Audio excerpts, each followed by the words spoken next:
news? Spoilers. Spoilers. Spoilers. Spoilers. Spoilers. Spoilers. I like that word. I thought you might. Hello everyone, might surprise you a bit, but welcome to another fan theories, because today I'm actually going to be updating my previous fan theories video about the Timeless Child history. Those of you who have watched my previous video will know that the hardest thing to add up about the Ruth Doctor's placement was the fact that she uses a police box TARDIS, with many fans assuming that she comes between the second and third Doctors. However, that never sat right with me because it threw up too many questions.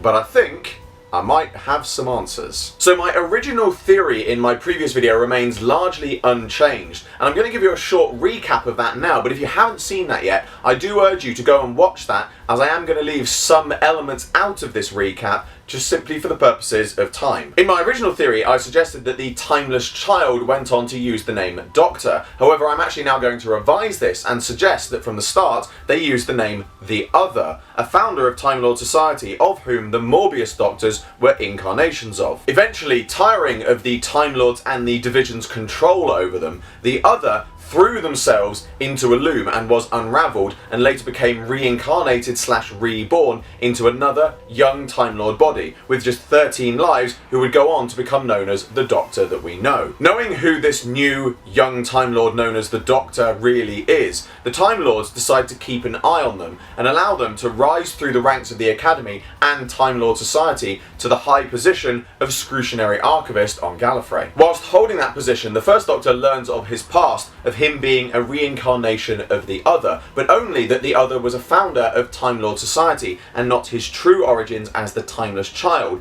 which had been hidden and suppressed by Rassilon, who rewrote Time Lord history after he usurped control from Tech-Teun. He then escapes Gallifrey with Susan and has many of his early adventures, but after once again catching up to the Second Doctor during the War Games and putting him on trial, the Time Lords force him back into their service and force him to regenerate into the Ruth Doctor, erasing her memories of the time she spent away from them. She then proceeds to go on missions for them. However, as stated in my previous theory, at some point a fellow Time Lord took pity on her situation, and together they concocted a plan to steal a chameleon arch and run away to Earth to hide her as a human. Following the events of Fugitive of the Judoon, she becomes the Doctor once again and escapes. However, is once again eventually found by the Time Lords, roped back into their service and sent on another mission. But on this mission, she discovers her true origins as the Timeless Child. Realising that she has now learnt too much and continuing to send her on missions in future poses too great a risk, the Time Lords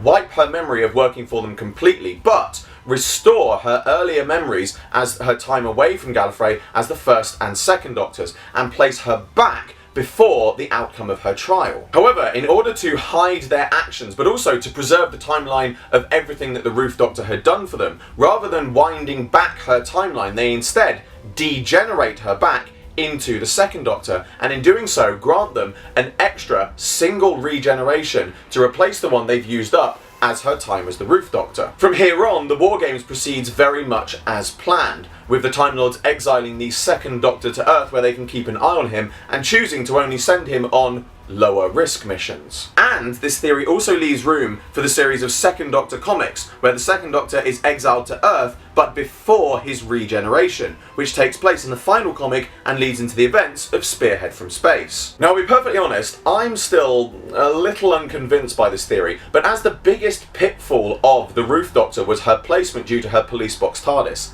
this theory does work, while still preserving the established continuity that the 11th Doctor is in fact the last incarnation in the Doctor's first cycle, and that the Doctor does not now have unlimited regenerations as many fans have theorised, as this is never actually confirmed on screen and seems to only be fan speculation. Now, one question this does still raise is about the differences of the TARDIS interior. However, long since before all this Timeless Child stuff, I did actually come up with a theory to explain something similar. So whilst I'm not going to talk about it in this video, I will be addressing this point in a future fan theories. But that brings to a close another fan theories. I certainly hope you all enjoyed this video, and I certainly hope this explanation, along with my previous video, does help explain and place some of the Timeless Child stuff into some of your head canons. As always, I hope you all enjoyed this video. Like, favorite, subscribe, share, it really helps me out a lot. Be sure to check out the description below for a link to my Patreon. I'm doing my very first figure animation and you can get involved. There's exclusive content and rewards for those who do so, and funding my Patreon in any way gets your name at the end of my videos.